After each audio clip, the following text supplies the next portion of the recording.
Hi, it's Jason in Jason's Jungle. I'm just going to show you what happens when leeks go over.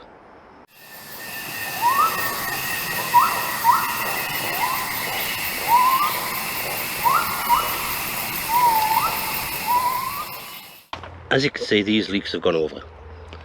Now, in a conversation that's been happening on Facebook, I've realised most people don't seem to realise the full life cycle of a leek.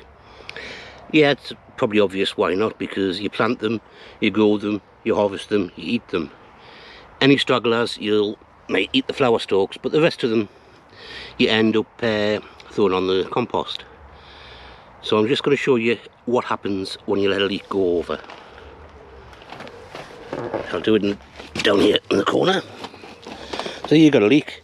I've harvested the scape off of it, and what I'm going to do is I'm just going to dig down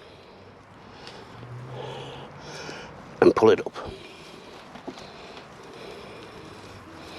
Quite thick soil this, so I need to dig around the base, and here we go. Look at that.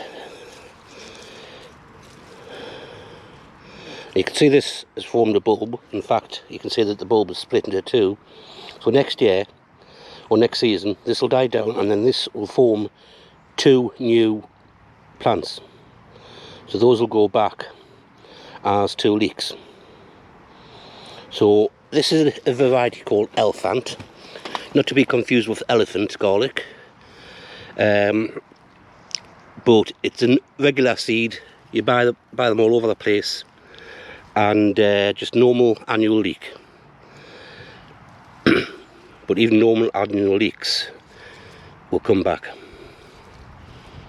It may vary on other varieties that might have been bred out of them, but you can eat this bulb, it's edible, or you can leave it in and let it split and divide and create more. So that's what happens when a leek goes over.